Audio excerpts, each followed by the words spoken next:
everyone. Welcome to Twiggs County Board of Education meeting. I want to thank all our in-person in-person guests as well as our online community, and also all of our stakeholders for joining us. It's my pleasure to call the Twiggs County Board of Education meeting to order. Today is Tuesday, March 14th, 2023. The time is 6:03 p.m. Let's all stand for the Pledge of Allegiance, followed by a moment of silence.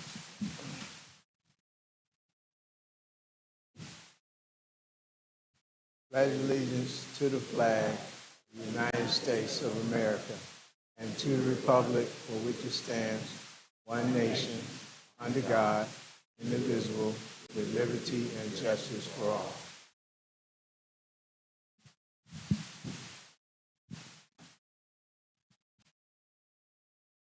You may be seated.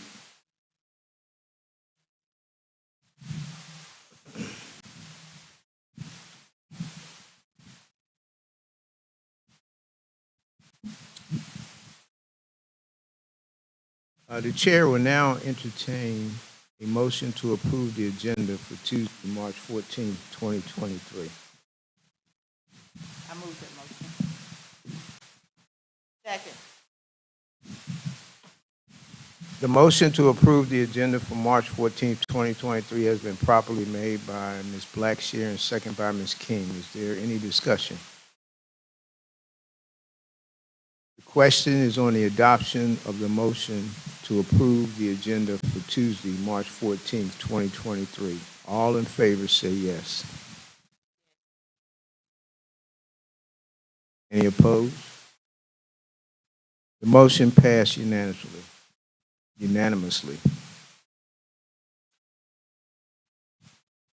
The minutes for February 7th have been distributed already. Are there any corrections to the minutes?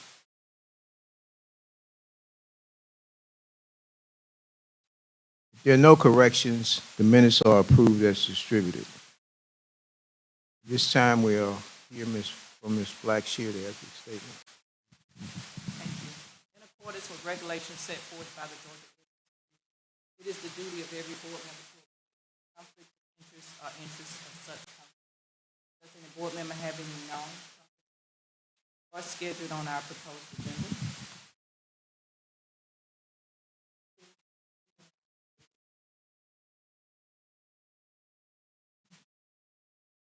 Okay, at this time we have a member of the Gideons, I believe, who will make a present to it. We'll address the board at this time. As you come forward, please state your name and the district where you reside.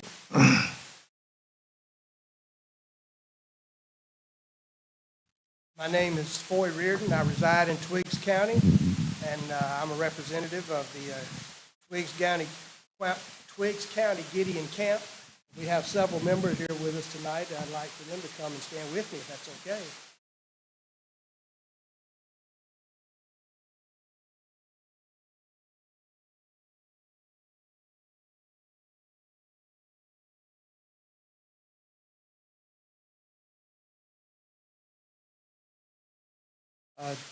On behalf of the Twiggs County Gideons International Camp, we would like to recognize Dr. Mac Bullard. Dr. Bullard is approaching his second anniversary in Twiggs County. We've had the opportunity to get to know him a little bit, spend a little time with him here and there. And we've come to know Dr. Bullard as a man of God, a man that believes God's word, that stands on the truth. And as the Twiggs County Gideons and Auxiliary, we're an organization of Christian business and professional men and women who also believe and stand on the word of God as truth. We would like to present you with this commemorative Bible. I would like to bring your attention to one scripture that's inside this Bible. It comes from Joshua 1:8. This book of the law shall not depart out of thy mouth, but thou shalt meditate therein day and night, that thou mayest observe to do according to all that is written therein. But then thou shalt make thy way prosperous, and then thou shalt have good success. Dr. Bullard, we hope that this word of God will keep you, that it will enrich you, and that it will richly bless you for all your days. God bless you, sir.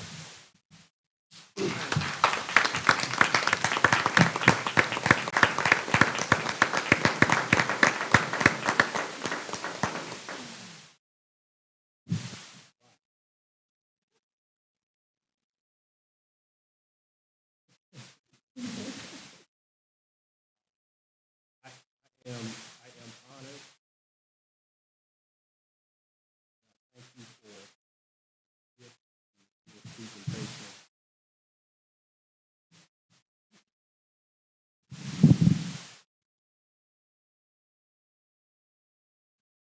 I know that my being in Twigs is not by my choice, but it was by divine appointment.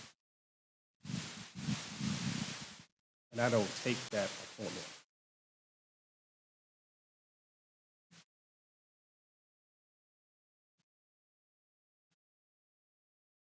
I pray that all of the best blessings.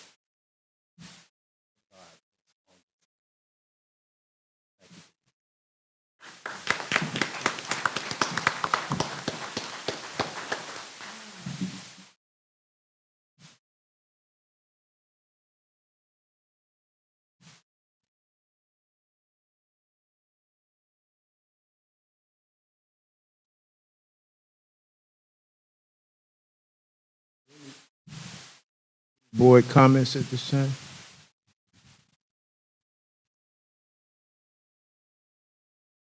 Superintendent?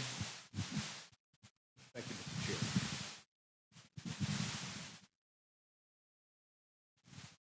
There's some moments where you have to catch your breath, and then there's some moments where your breath is taken away. And this is one of the moments my breath is taken. I do want to announce that tomorrow, March the 15th, is an asynchronous learning day for Twiggs County Public Schools. Our students will access their work online or complete their work packets from home. Their works will be expected and graded when they return to school. Parents, please make sure you ensure that your students take access and complete the work that their teachers have sent for them to do during this asynchronous day. Teachers will be meeting with parents on tomorrow. They'll be meeting together for professional learning, and we'll be expecting that work to be completed. I do want to talk about the East Bloss as well.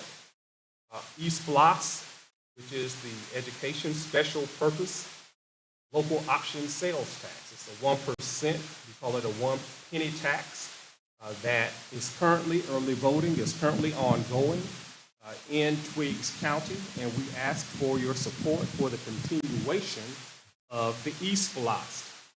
We are now in our last week of early voting, which can be completed at the courthouse. Courthouse is open from 9 until 5 p.m. Monday through Friday of this week. And then Election Day is actually on next Tuesday. And if you look on your screens, for those who are visiting us in person and those online, you see that all of the polls will be open on next Tuesday, on March the 21st. All of the polls will be open on March the 21st. Depending on where you live, you should know where your polling site is, but we do have it on the screen for you and the address. And we'll make sure we post this online for you to reference as well. But the polls are open every day this week, Monday through Friday, 9 a.m. until 5 p.m. And you see there a list of projects that we're excited to continue and to begin working on. In reference to this upcoming East Bloss, this community has supported the school system since 2001 with the East Bloss, and by doing so, we've been able to renovate our schools. We've been able to add a gym to JES, and just this year and last year, we've been able to do lots of modifications to the buildings, to the central office. This beautiful Board of Education room that we're in right now is as a result of the East Bloss. We've bought new buses. We've been able to buy new technology. And as we go into the 21st century education, we want to continue to provide the best educational resources for our students, ebooks, new technology. What we have in the schools is becoming outdated. We need to do a refresh. You're going to hear some of that tonight from Mr. Basley. We also want to upgrade a very old and outdated track that's behind our high school. At one time, our school, during Mr. Karstoffin's time when he was a coach, our school was well known for having championship track teams, boys and girls. But we can no longer have competitive meets at our high school because of the condition of the track. We want to rectify it. Our students deserve a beautiful place to practice and train, and our community deserves a place for them to exercise after school. We have a senior citizen center across the street. We'd love to give them the opportunity to walk around a beautiful track that's safe and secure and lighted, for the families to come out also on the weekends and enjoy taking a leisurely stroll with your loved ones and with your family members on a beautiful track in Twiggs County. We shouldn't have to drive to another district in order for our students to compete and to learn to compete at the highest level. So this will be one of the features of this upcoming East Blast that we'd like to provide to our county. So we do ask for your support. Get out and early vote. You don't have to wait until next Tuesday. You can go ahead and go to the courthouse, but if you have to work and can't get to the polls until then, you can go to your polling locations on next Tuesday. May 13th through 17th, which is this week, is being recognized as School Board Appreciation Week. We want to thank each of our dedicated board members for their service and for their support to the students, the faculty, the staff, and community of Twiggs County. Board members have been selected by their community members to ensure that each student receives a quality education. And our board members work together with me and our team to ensure that we have a vision that is set for that purpose. They establish policies with a focus on student achievement. They work together to approve the budget and have fiscal management of the school system. A motivation of the Twiggs County Board of Education is for our students to improve and for academic achievement for all students. Board members, we're thankful for your service to the students of Twiggs County and to this community, and we thank you for your continued support of our teachers, our administration, and all of the employees of Twiggs County. At this time, we do have a few members of the community who would like to make a few special presentations. I'd like to call up the representative from Beyond the Wall Baptist Church who would like to make a presentation to Miss Shirley Stokes.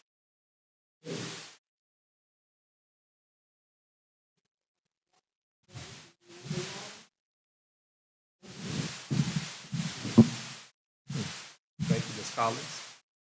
At this time, we have a representative from Higgsville Baptist Church who'd like to make a presentation to Mr. Isaiah Rouse.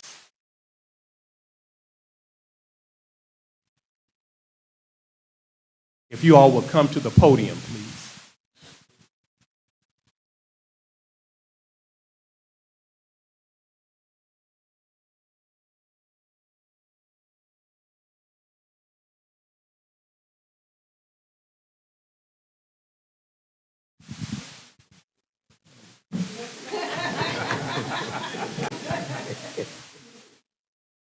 Come down. Y'all don't want to do that?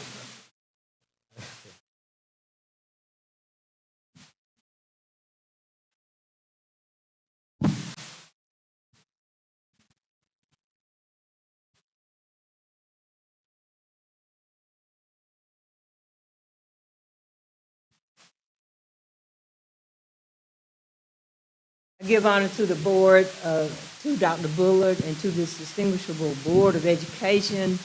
The pleasure is all mine to stand before you and to issue some wonderful positive words about such a deserving individual, Mr. Isaiah Rouse Jr. When asked to get a basket, I said, I didn't hesitate. When Ms. Nichols called me, I didn't hesitate. I said, sure, we will. We'll have it there. Whenever you want it, have it there. It'll be there. We put together 2 baskets on behalf of the Hicksville Baptist Church. The first basket, and I said, I think I know Mike pretty well. He's my cousin brother. I'll say it like that. I know him really well. So the first basket that we made is a car basket. He loves cars. He does. He has different ones. My favorite is the Corvette, of course. That's my favorite. And he has been through so many. It's just, he came to church one day. I said, well, where did this one come from? But he has so many cars. So we have first a car basket. The second one is a literature basket. It's a book with a guitar on it, because he is our guitarist at the Hicksville Baptist Church, so he can read about guitars. We have a devotional book. He needs to stay grounded in Christ, and he's doing that when he prays. And we also have a Jesus Changed the World book, because that's what Mike has been trying to do on the Board of Education. He's been trying to change the world. And my motto that I like to speak with him, if we just reach one child per day, we've done our job. We've done our job. And he's been trying to reach those children. It has not been easy, I know. I've talked to him late nights and everything. He's had to put up with a lot of things, including me. Yeah, I'm not the easiest person to put up with, I admit, but he puts up with me too, and we just talking. I love the way he loves the children. I'll put it like that. I just love the way that he loves the children. So we have 2 baskets. The third basket is from Hicksville Baptist Church too, but it's just from the Basilisk Floral and Design. That they are members of the Hicksville Baptist Church, but they wanted to create a basket also. So he has 3 baskets. He is very much so spoiled tonight. And but when you give a lot of love, you get a lot of love. And that's what actually happened with him, plus 2 monetary donations. We love you, Mike. And if you come down and give your cousin a hug, we love you so much.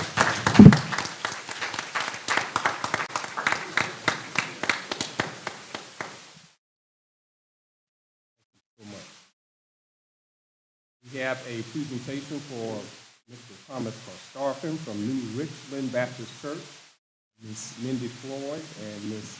Layla Jackson.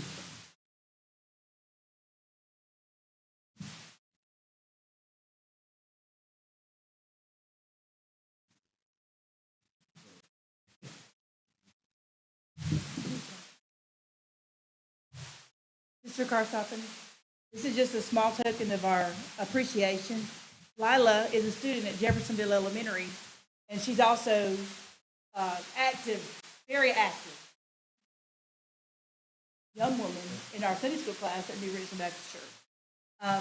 We appreciate you and everything you do, and this is the scripture that came to my mind this morning or this afternoon, and I just lost it. Hold on. I just get a little nervous. You know, I talk a lot, but not in front of people. It's Philippians 2:3-4. Do nothing from selfish ambition or conceit, but in humility count others more significant than yourself. Let each of you look not only to his own interests, but also to the interests of others.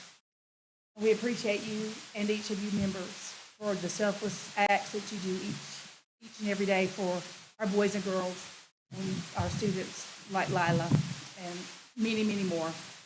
We just appreciate you and thank you, and we pray for you and that God will bless you and keep you safe and give you many more years.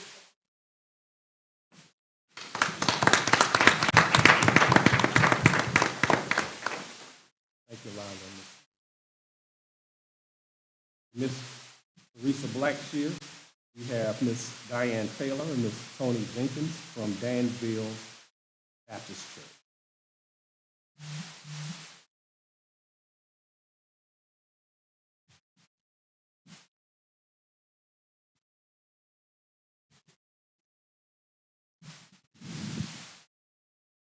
Good evening. Teresa, we want to say thank you. Thank you for being my sister.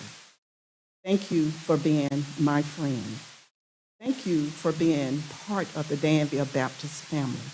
We want to say we love you so dearly, and we appreciate everything that she does for the community. Teresa makes sure she gets on social media. She wants me on there as well, but she makes sure she let District 2 and all the world knows what's going on. So we want to say thank you, thank you, thank you, and like to sign up to say generating excellence. One team, one goal. We love you.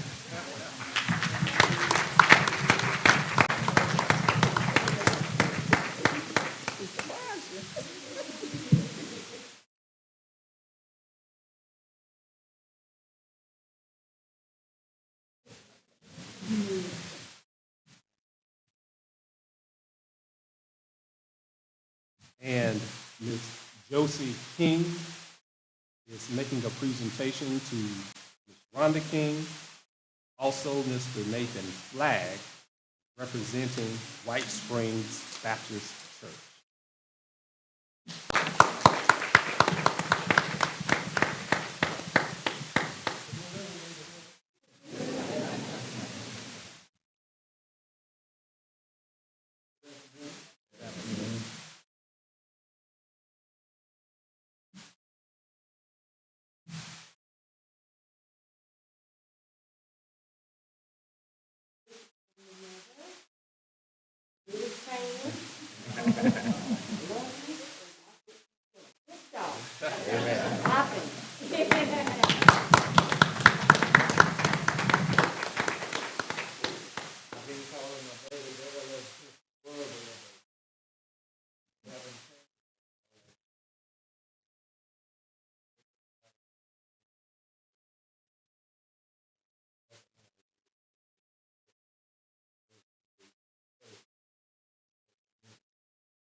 Well, I guess we can all go home. Thank you very much. Thank you from all the board members and so on. At this time, we're going to move into our business agenda. And the first action item is Dr. Bullitt with the district request. Yes, sir. Board members, we are a district with a vision, generating excellence, one team, one goal. And we do that by fulfilling our mission every day to inspire, challenge, prepare all of our students. We do have a set of field trip requests, facility requests, and fundraising requests we'd like to approve for tonight. I'll go through these quickly. On Wednesday, the 1st of March, and Thursday, the 9th of March, we've already pre-approved the field trip for the FFA Club to go to Eastman, Georgia for the Central Region Poultry Evaluation, and for the ROTC to go to the Robins Air Force Base for the Guardian training. We do have additional field trip requests from Friday through Sunday, the 10th of March through the 12th of March. There was a request that you've approved as well for Ms. Andrea Lewis to take the FBLA to the state leadership competition. Also, on Saturday, the 18th of March, there's a request to take the FFA students to the Agricultural Education Career Development event. That's going to be at the Georgia FFA Center in Covington, Georgia. Also, that group will also like to go to the finals leadership development event. That will be at the Thompson Middle School in Centerville, Georgia. That'll be on Thursday, the 23rd of March. Coach Perry and some others would like to take 10 students to The Go Fish Education Center, we're looking at forming a fishing club. We want to give an experience of that club to 10 individuals who are interested in becoming members. That will be on Friday, the 21st of April. FFA is also asking to participate in the Georgia's 95th Annual State FFA Convention. That'll be in Macon at the Coliseum on Wednesday through Saturday, the 26th through the 29th of April. Ms. Chastity Williams would like to take her, and second grade teachers would like to take their second graders to the Martin Luther King National Historic Park in Atlanta, Georgia on Thursday, the 27th of April. And Ms. Robinson would like to take her FFA students to an awards banquet for FFA, and that will be at the Fort Valley State University on Thursday, the 11th. We also would like your permission to take the students to a summer leadership camp at the Georgia FFA Center in Covington, and they have not yet given us the date for that summer camp. I'll pass that date along to you as soon as we. That concludes our field trip request. We do have some facility requests for tonight. We've already pre-approved the use of the Quiggs County High School Rotunda for the 60th birthday celebration of Miss Sandra Flowers. That was held on this past Saturday, the 11th of March. You're welcome. The ROTC is asking your permission to utilize the Quiggs County High School Gymnasium for a dining-in event. This event is when other ROTC units from across Middle Georgia join our ROTC, and they have a dinner together. That'll be on Thursday, 13th of April, 9. Higgsville Baptist Church would like to sponsor a college scholarship program dinner, benefit dinner, and utilize the Quiggs County High School Gymnasium. That will be on Saturday, the 29th of April. The Boy Scouts of America also would like to host the Golden Eagle dinner in the JES Gymnasium, and that will be on the 4th of May at 6:30 p.m. And the purpose is to honor the Golden Eagle Quiggs County recipients, Sheriff Darren Mitchell, Mrs. Sandra Flowers.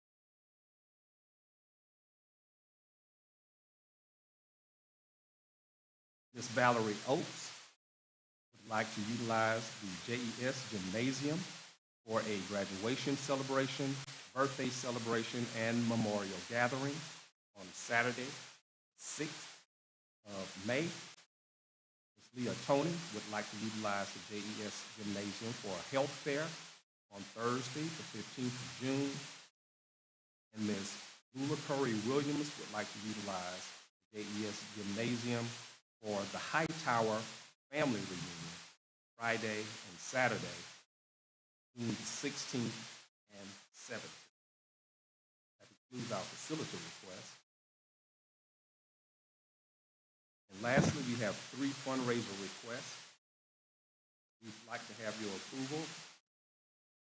Rade Perry is requesting your permission for the athletic department to have the Double Good popcorn fundraiser event, and that's for expenses for the athletic department, equipment, uniforms, meals, and snacks.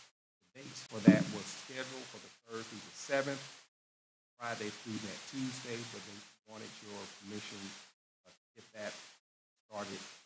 They'll have 3 additional new dates for that. Ms. Lee Andrea Lewis would like your permission to sell popcorn and drinks for the Honor Society, the National Honor Society at Quiggs County High School. That's to purchase T-shirts for their members, and that'll be Thursday through Tuesday, the 16th through the 21st of March. And Ms.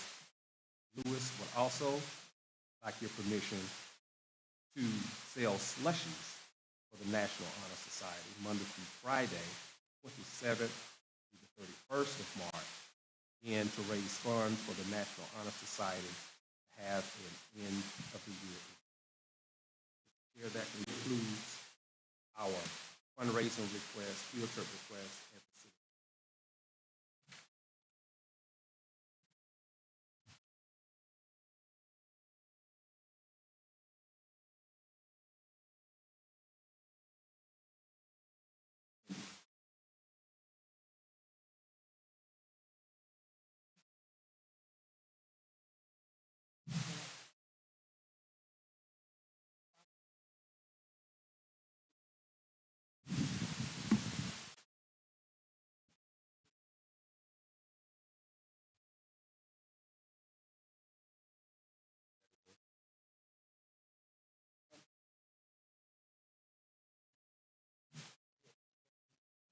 Double check the date on the 6th of May to ensure that there has not been already for Danville First Baptist Church.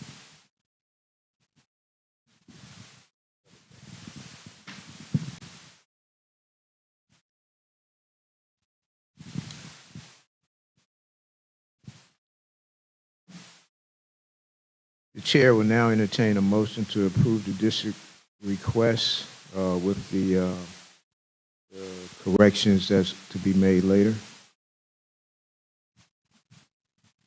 I like to make those. Second.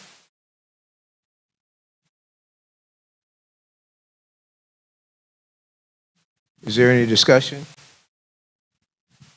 The question is on the adoption of the motion to approve the district request. Those in favor say yes. Any opposed? Motion is passed unanimously. Mr. Seekus, she will present the second action item. Is that purses? Sir? Is that purses or Yes. just PERS? TSERS. Unused sick leave policy. Okay, go ahead. Good evening, Board Chair Karstafen, Vice Chair Rouse, board members, Dr. Bullard, our superintendent, and all of the constituents with us here in person and online. Tonight, I will be conducting the second reading of Board Policy GCQ Classified Personnel Retirement, and it is an action item this evening. And this policy actually supports our strategic objective 5, as we are a premier people-first organization. We are a district with a vision and a mission, and our vision is generating excellence, one team, one goal, and our mission is to inspire, challenge, and prepare all students to compete globally. So I will start with the reading of the policy. Classified employees with questions regarding retirement should contact the Twiggs County School District's Human Resources and Benefits Department. Attendance incentive, PSERS participants only. Employees participating in the Public School Employees Retirement System, PSERS, will be eligible for an attendance incentive award. No one can receive an attendance incentive award for more money per day than he or she would earn in a day. PSERS employees who are actively working at retirement will receive a one-time payout as an attendance incentive award for the number of unused sick leave days. The calculation used to determine the amount owed to the PSERS employee will be the unused sick leave days in the district's current payroll system at the date of retirement, with an 80-day maximum multiplied by the PSERS employee's hourly rate. The award will be made automatically in the month following the PSERS employee's final paycheck. The district's Human Resources and Finance Benefits Department must have written documentation from PSERS stating that the employee is eligible for retirement and the effective date of the retirement. PSERS employees who resign will not receive a PSERS payout for unused sick leave. PSERS employees who are terminated forfeit all rights to an attendance incentive award under this provision.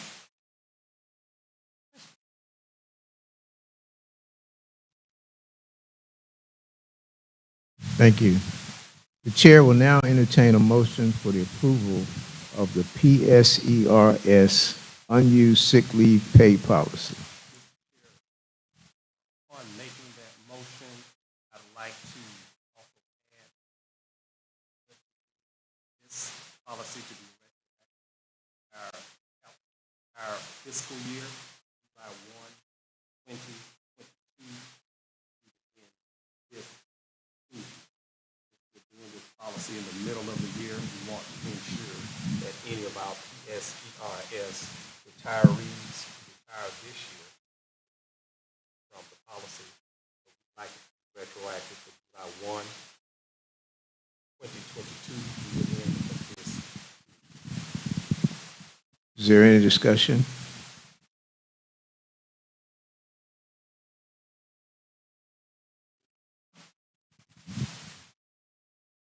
Okay, the motion to approve the PSERS. The chair will now entertain a motion to approve for the approval of the PSERS unused sick leave pay policy that's retroactive. Do I have a motion? I make that motion. Second. The motion has properly, the motion to approve the PSERS unused sick leave pay policy has been properly made by Mr. Rouse and second by Ms. King. Is there any discussion? The question is on the adoption of the motion to approve the PSERS unused sick leave pay policy. Those in favor say yes or raise your hand. Those opposed say no. Motion passes unanimously.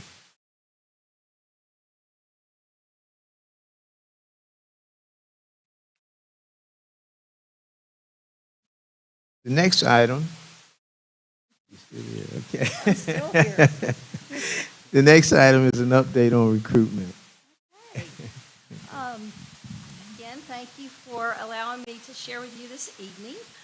I have talked a little bit about our vision and our mission, but tonight I'm going to show you, rather than tell you a whole lot, about what we do with recruitment. And this does support our strategic objective 4, which is growing and sustaining our vision, in our village, I apologize. So if you go on and if you look at the slide where we talk about recruitment, why do we do this? Who, what, when, where, why, and how?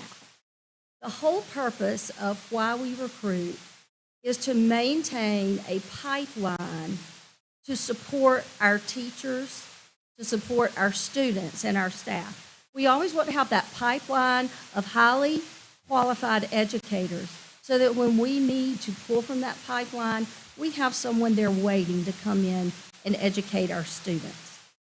If you'll look, we have gone to approximately 15 job fairs this winter and spring. I will actually be attending one tomorrow. And you can see a lot of the logos of the universities that we've attended. We also recruit via Facebook and Instagram and post everything that we're doing looking for teachers out there. We partner with Knowledge Resources Group, who helped us bring international teachers in, and we work closely with Middle Georgia RESA and TAP to help some of our teachers become certified. And we work closely with Mercer and the Generate Grant to help some of our teachers get additional degrees and get masters and certified. On February the 25th, we held our own district job fair at the Hilton Garden Inn on Mercer University's campus. And I'm proud to say that we actually hired several individuals or we're going to recommend several of those individuals for hire from that job fair. And with that said, I do have a surprise now that I would like to show you.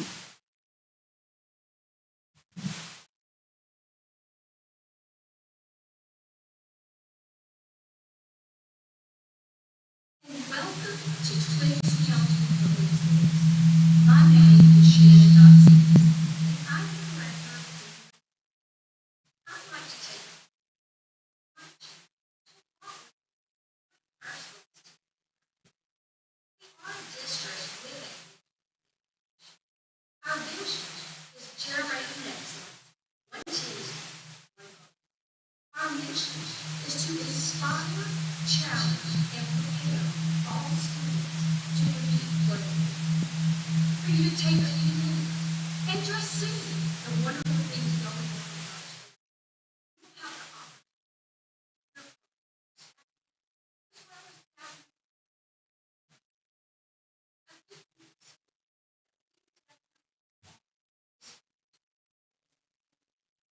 work closely together.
My experience here in Bruce County has been excellent.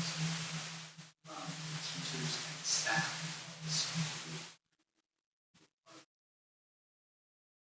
They're always there to support. My administrator, president, always there to support.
I just want to give kudos to Mr. Watkins for helping me put all that together. I don't know if he's still here, but he did a tremendous job with that.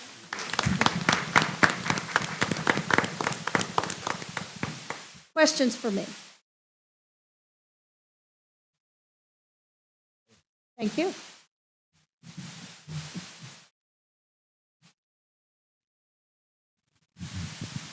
Chair recognizes Mr. Austin.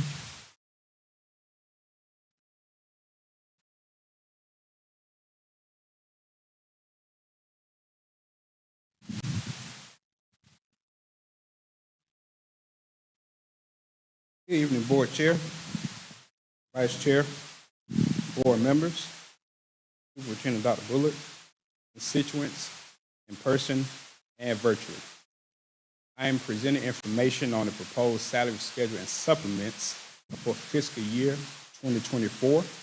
This presentation aligns with our strategic plan goals, number 2, excellence ahead, academics, facilities, and opportunities. In addition, it supports strategic plan goal number 5, a premier people first organization. While the strategic plan goals are important, they support our overall mission to inspire, challenge, and prepare all students to compete globally, and our vision to generate excellence, one team, one goal. You see before you Salary Schedule C. Salary Schedule C is for all classified staff that we have in the district. We have taken the opportunity over the years to progress our salary by having a competitive salary study and ensuring that every employee was on the scale that was appropriate to their job title.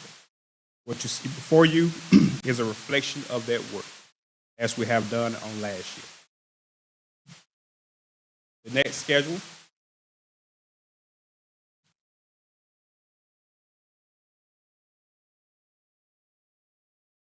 is Schedule A. Schedule A is for all of our administrators that's in the district, and position supplements that correspond to positions such as AD and JRTC, CTAE directors, and et cetera. This should look very familiar from last year, and again, we've used our same approach of our salary study and ensuring that all positions that are in the district at this level are on a position scale. Our teacher scale, we have done great work to be competitive here. We are awaiting confirmation of the FY24 budget to be approved at the state level. There is information that provides us with insight that it may be an increase to the teacher scale from the state level. We will not know the information until another week. They are roughly in day 32, 33 of the legislative session, and they have 40 days to approve a budget. So in April board meeting, we will definitely have information to update you on what their findings are in our FY24 budget. But as of now, it remains the same from last year. Moving forward.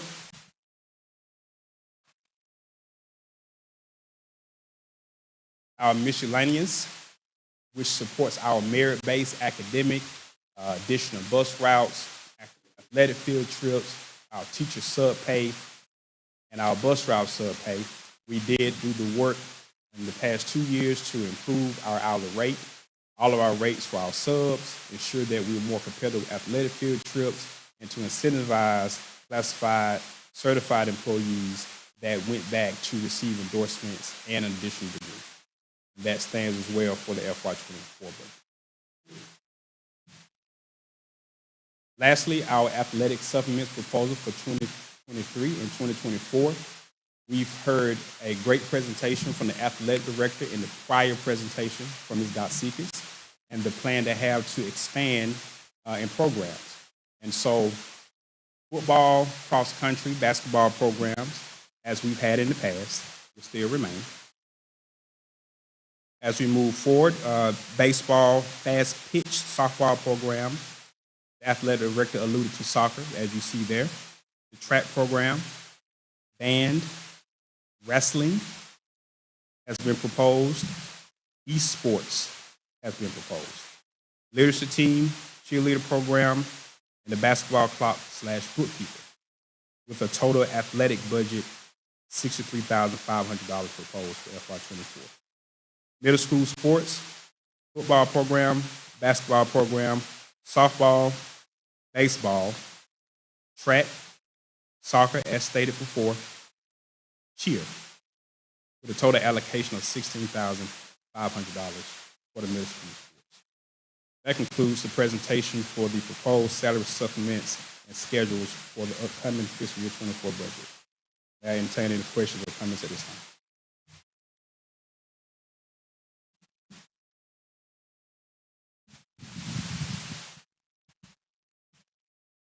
No questions? Thank you, Mr. Austin. Thank you. Next item is the Chromebook purchase. Mr. Baslin.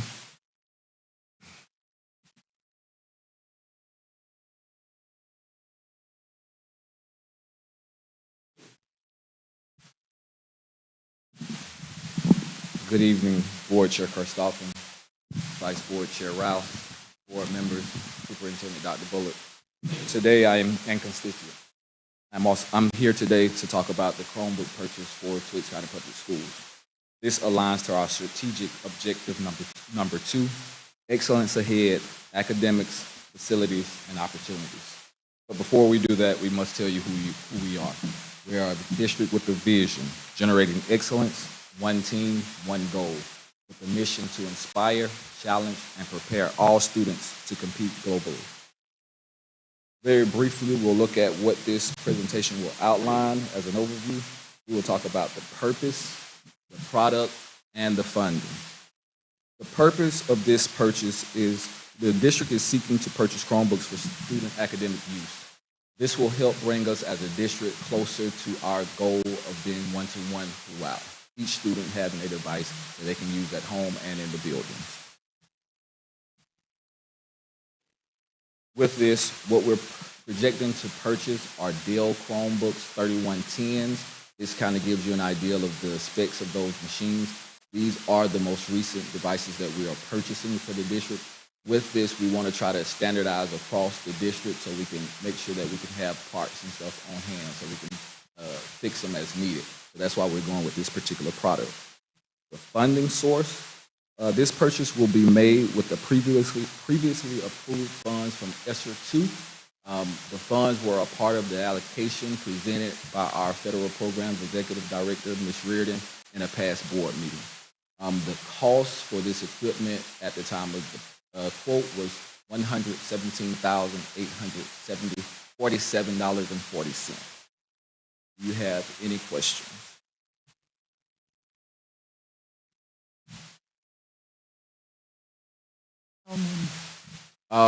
It ran out to be about 464. They run about $270 a piece. You just divide that total cost out.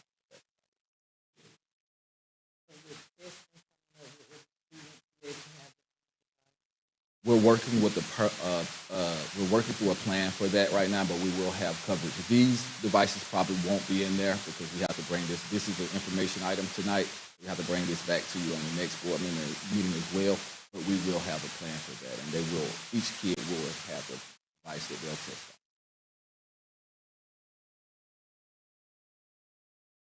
out. As of now, do we have enough devices for the kids? We don't. We have, through attrition, of course, on a refresh cycle, every 2 to 5 years, you want to update those devices. And to be honest, we've had a lot of breakage from kids and lost devices. So that's why we're working to try to get that back up to par.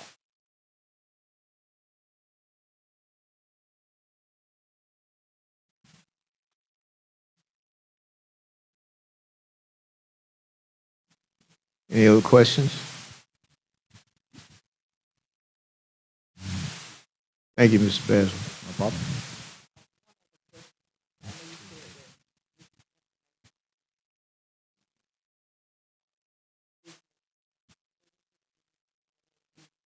There is an urgency we do, but we were trying to adhere to the. I understand. But there is an Something urgency for it. with the Yes, ma'am. emergency delay,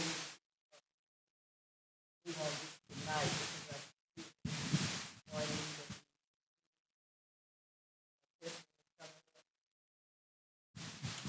Yes, ma'am. and if we get new students in, new family coming in, 6, 7, we don't have to provide for. Yes, ma'am. Okay, can I get a motion to move on the purchase of the, with the Chromebooks.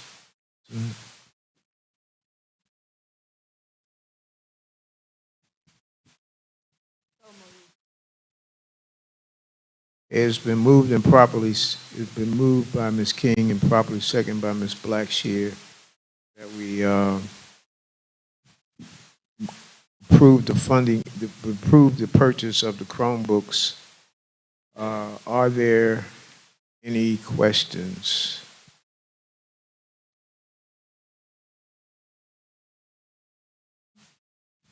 The question is to approve the motion to go, to approve the motion to purchase the Chromebooks. Are there any questions?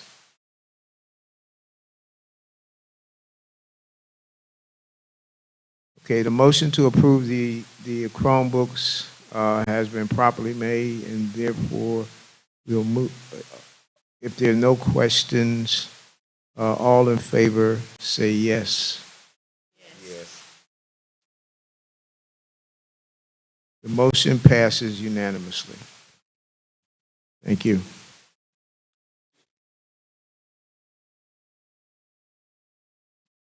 This time we're here from Mr. Bacon with the athletic complex information along with the school-based health clinic.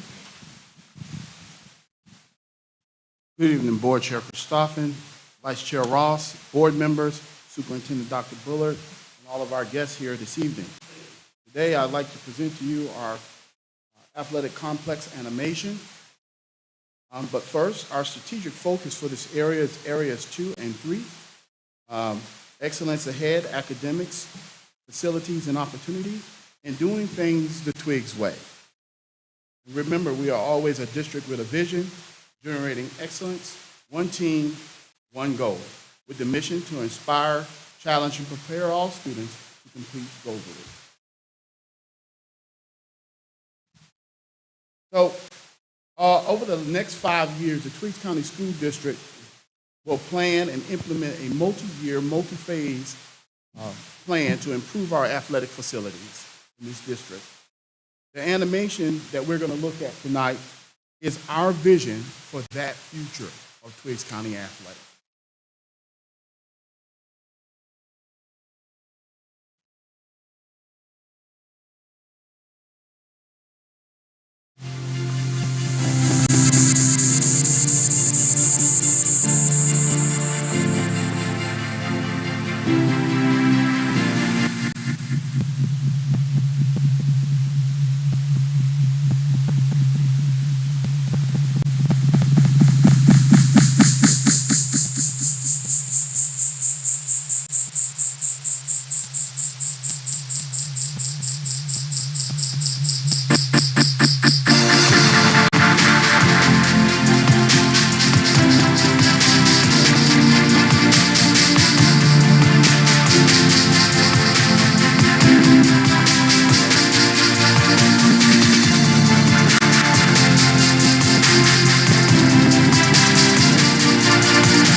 In anticipation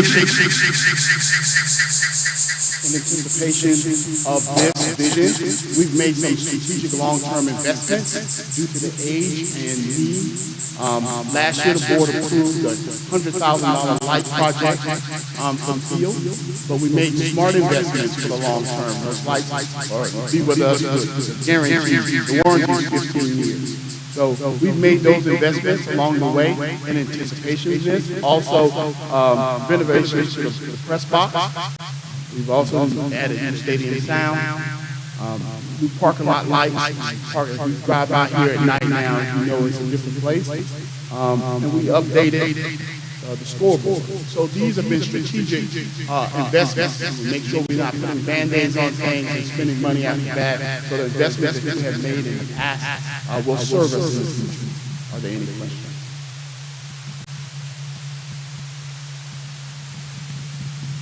Mr. Bacon, I'm almost tempted to come out of retirement and start coaching again.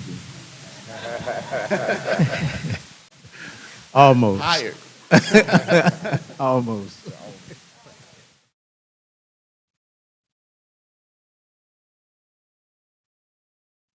Health-based clinic? Sir? Clinic? Yes, sir. Once again, I'll be doing an update this evening on the school-based health clinic, and this is an update. And this aligns with strategic goal 1 and 2, learning and wellness for all, excellence ahead, academics, facilities, and opportunity. And our rationale for this is based on the fact that in 2021, we were ranked 159 out of 159 in health outcomes. Physical health and mental well-being impacts our students as well as our staff. This is why we undertook this project. So when we brought it to you before, we did some studying. And so the average cost for commercial renovations can vary greatly on a square footage basis.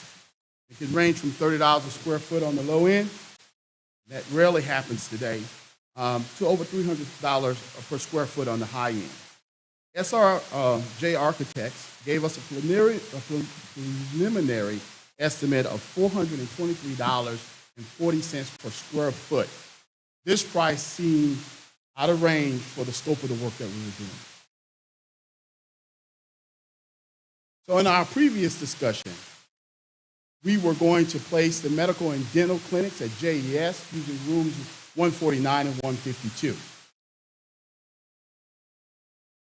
And we were going to, in our other discussion, we were going to put the mental health clinic and the middle high school on the 100 hall in the old counselor's office. That was our plan. Well, if you look at this slide very closely, you see that we have a budget of anticipated budget of $635,100. That was their estimate. And that estimate has to do with the fact that we were going to have to use a Davis-Bacon calculation for labor, which is a federal requirement when you're using federal dollars. That greatly increases the overall square footage cost of a project. And you can see how we just simply denoted that and got to $423.40. So after you approved the architect at the last meeting, we had to do some due diligence. Myself, Superintendent Dr. Bullard, and Mr. Austin. What does this mean? We look at the scope and the viability of the work that's being done. We look at cost factors, and we look at internal and external influences on the project. What are the preliminary construction cost drivers? The excavation of the terrazzo flooring at JES. We're one of the few districts, we have older buildings, but good investments were made, and terrazzo flooring is one, very expensive, very durable, and very hard to cut out. We're going to have to cut out the flooring there. The number of plumbing connections needed for the clinic. The electrical needs for the clinic will require sub-panels and additional wiring. The location of water lines will require extensive demolition of walls. And of course, of course, unforeseen construction that wouldn't appear, unforeseen costs that would not appear until after the project.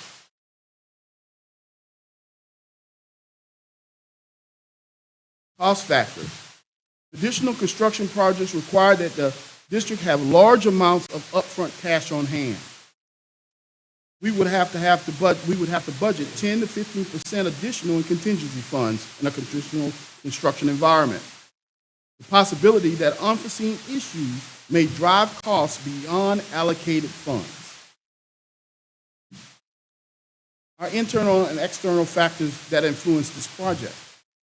Timeline interfering with school operations, interfere with other planned projects, and the issue of future use if we ever had to convert that space back again.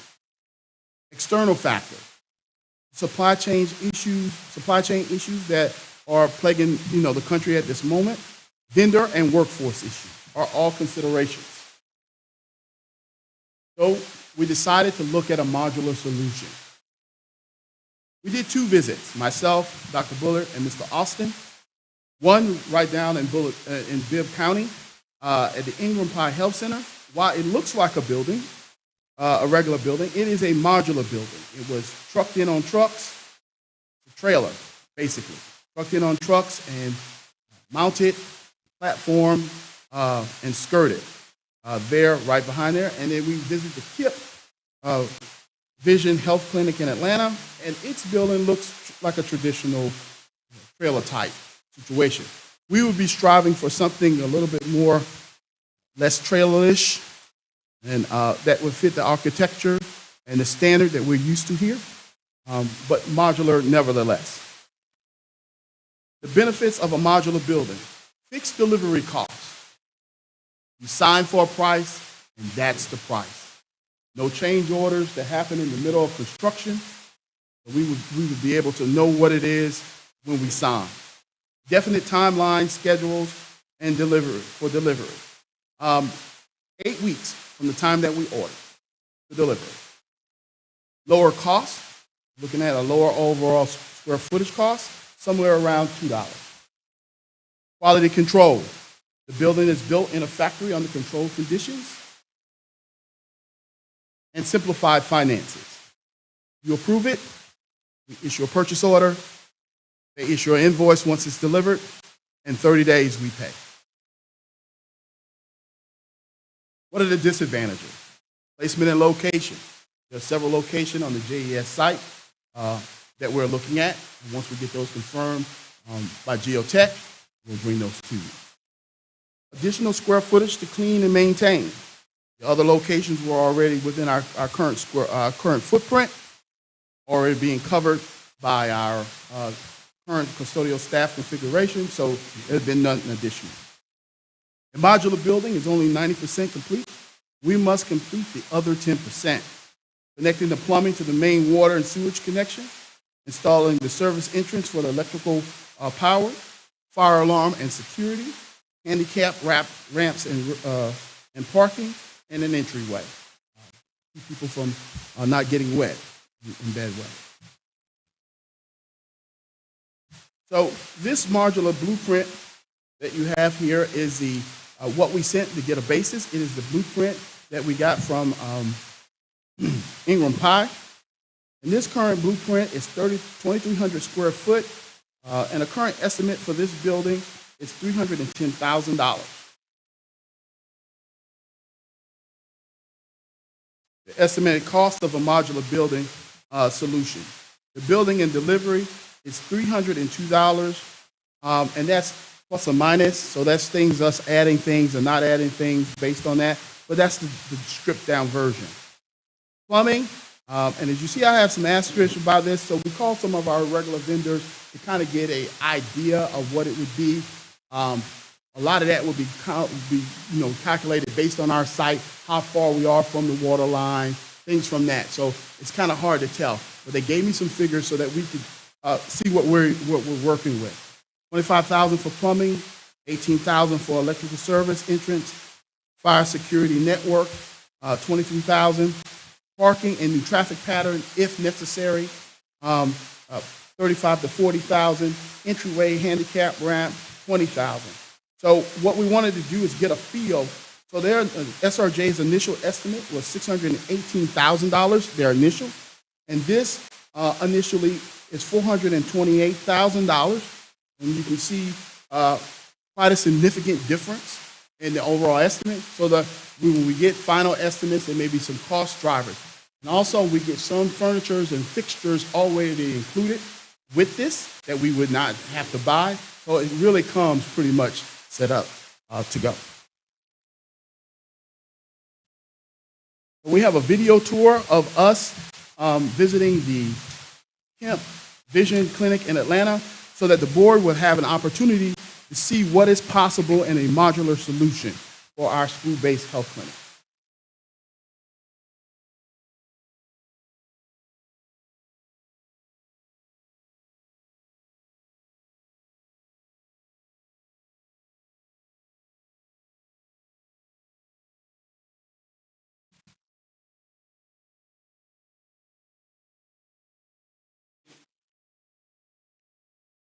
The Kemp Vision School-Based Health Clinic is a facility that is approximately 1,600 square feet. It features 3 exam rooms, a lab station, 2 restrooms, medical storage, a reception area with adjoining waiting room. Upon delivery, the mobile unit will have cabinets, sinks, and flooring. We will get to choose that based on colors. The medical equipment will be provided by a third-party vendor, which we've already contracted with. This clinic is also equipped with the ability for telemedicine in the exam rooms so that parents may be present remotely.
Questions?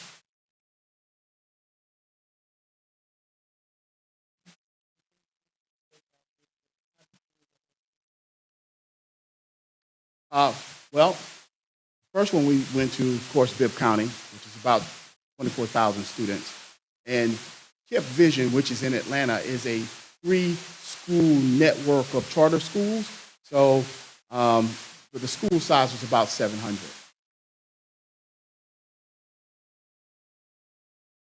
Modular solutions, which we did not visit, is also being done in Hancock County, which is similar to our site.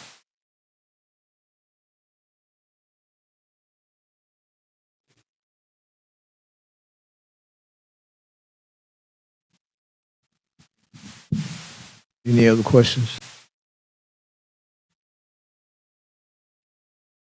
Thank you, Mr. Bacon. Thank you.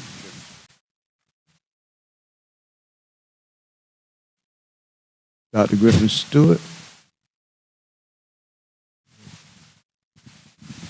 It's a math update. Good afternoon, Chair Karstoffen, Vice Chair Rouse, board members, Superintendent Dr. McBullard, all of our stakeholders listening in person and virtually. I have Carnegie Learning updates, it's math instructional resources, and this is an information item, and it's aligned to our strategic plan, focusing on goals 1 and 2, strategic objective 1, learning and wellness for all, and strategic objective 2, excellence ahead, academics, facilities and opportunities, with a focus on academics and opportunities. But before I can share this information with you, we are a district with a vision and a mission. Our vision is generating excellence, one team, one goal, and our mission is to inspire, challenge, and prepare all students to compete globally. Math Instructional Resources Journey. In 2021, we started the journey with our kindergarten through 8th grade students by purchasing iReady math resources. So all of our students in K through 8, they have consumable iReady books, also with the digital option as well. K-8 teachers have teachers editions, and what's special about those teachers editions is that they're scoped and sequenced along with a digital teacher toolkit. So they're scoped and sequenced to the Georgia Standards of Excellence for Math. K through 8 My Path Experience, a personal tutor for our students. And then our second iReady screener assessment demonstrated that our students are making progress in math. So let's continue the math instructional resources journey by implementing Carnegie Learning math resources for our 9th through 12th students. So this is a focus on our secondary students. Just want to take you through our historical data. So we have our TWIGS math historical data with a focus on our Algebra 1. So if you look at our end of course data, you will see the trend data for 2021 through 2022. You will see that a large number of our students are not being successful right now in Algebra 1. And even if you look at the grade distribution, you will see that while our students are passing our math courses, we do have a degree of students who are making C's or lower. If you continue to look at this historical data, you will also get a chance to see our Math Star 360 from our the beginning of the year. And this is our 9th, 10th, and 11th graders. So the red represents students who are not on grade level. The yellow represents the number of students we have developing. The blue is where we want our students to be, that's proficient, and our green represents exemplary. And so if you look at 9th, 10th, and 11th graders, you will see that the trend continues. So what is Carnegie Learning? Carnegie Learning is an innovative education technology and curriculum solutions provider for K-12 math, literacy, and ELA, world languages, and more, but we're focusing on secondary mathematics. Carnegie Learning Math is designed to equip math teachers and leaders with the experiences and tools needed to implement the new Godot frameworks with a focus on a 21st century collaborative, student-centered mathematics classroom with the ultimate goal of increasing instructional efficiency to achieve positive and sustainable student learning outcomes. So what does the research say about Carnegie Learning? Carnegie Learning is supported by ESSER, and the ESSER evidence shares that it's number 1 for strong evidence with the portion of Mathia, and Mathia is the tutoring part for student tutors through ESSER. It's also ESSER approved, it's moderate evidence standards. So that is also a positive research. And then if you look at student achievement partners, you will see that the Mathia component of Carnegie Learning is also complemented here as well, and it serves all populations of students. And if you see all students here, the blue represents Carnegie Learning. So students were performing in Carnegie Learning with a focus on the Mathia piece of it. You see our special education students. You will see limited English students. While these are not our students, this shows where this research supports Carnegie Learning.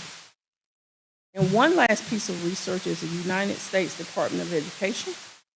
They included Carnegie Learning in a research study through the RAND Corporation.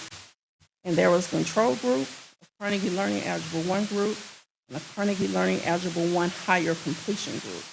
So you can see it was a higher percent there. And students completed 27 or more workspaces in Mathia by cognitive tutors. So I've shared some research, but what will that include for our secondary students and kids? When you look at the proposal pricing, you will see that we are proposing to get consumable books for our Algebra 1, Geometry, and Advanced Algebra classes, our digital Georgia math book.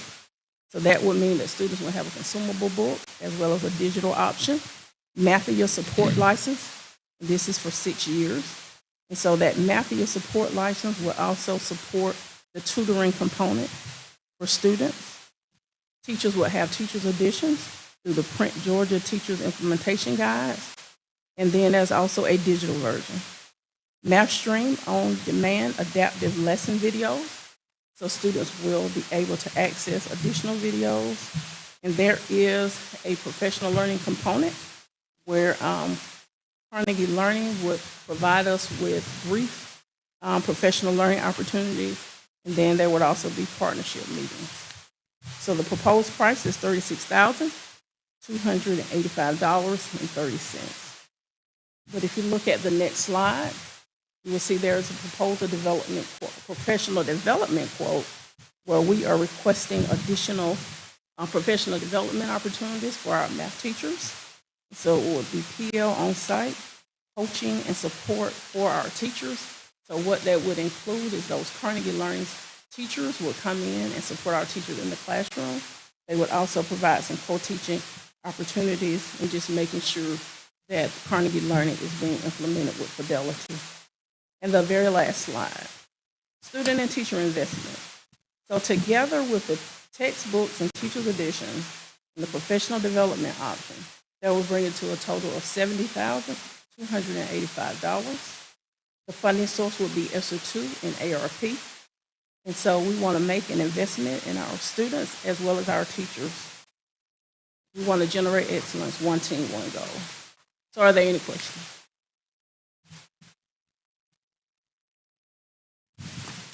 Are you aware of any systems close by that's using Carnegie?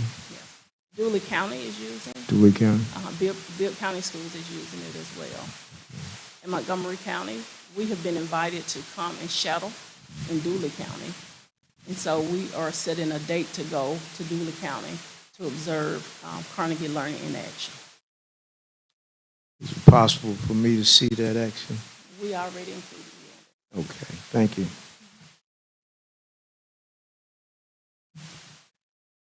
Any other questions?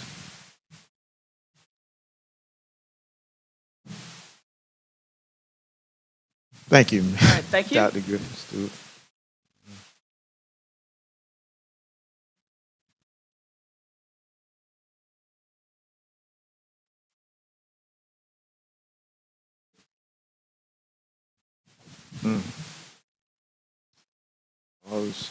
Okay. I now make a motion to go into executive session to discuss personnel matters, future acquisitions of property, pending or potential litigation, school safety, and cyber security. Can I get a second?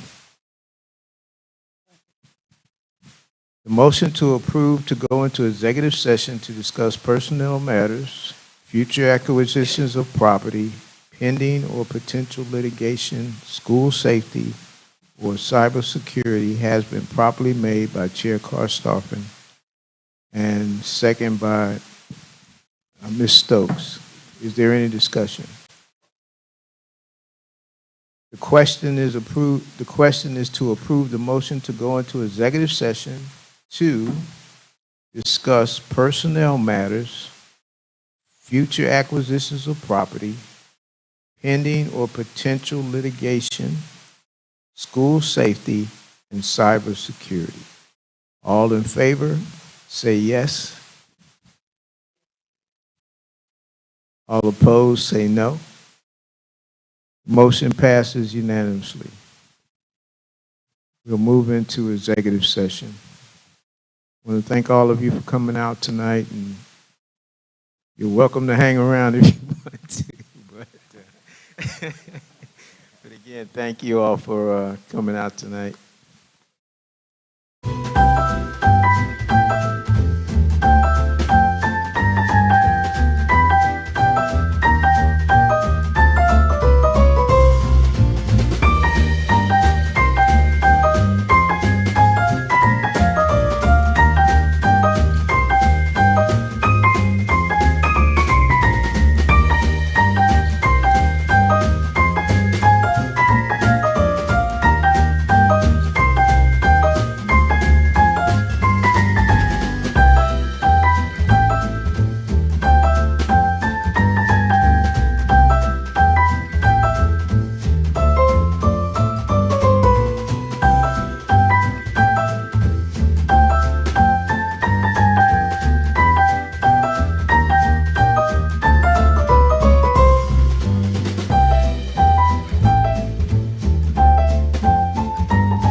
So moved.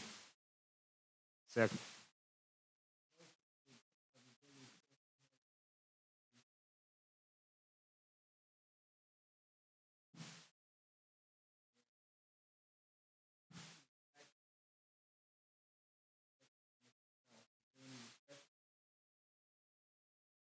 Question is to come out of executive session.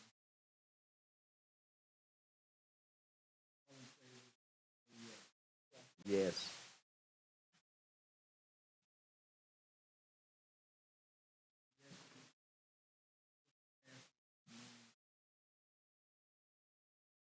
Okay, now we want to entertain a motion to accept.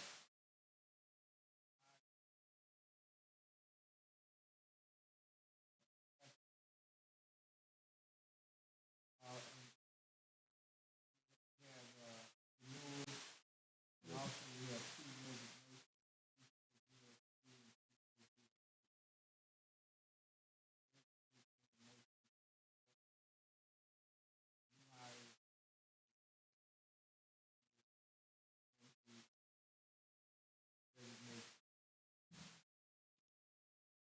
I'll make that motion. Second. Okay, it has been motioned and properly seconded that we approve the new hire, the renewal of the classified personnel, and the two resignations. Are there any questions? The question is the adoption of the motion to approve the new hires, the classified personnel renewals, and the two resignations. Can I get a? It's already been motioned in second. I lost track of where I was. Okay. It's been. So at this time, is there any discussion? All in favor, say yes. Yes. Any opposed? Okay, the motion passes unanimously. Is there any other business?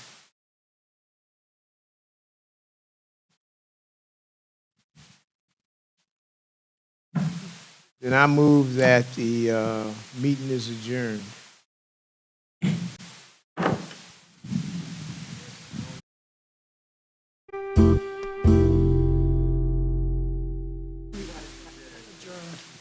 He said the meeting adjourned.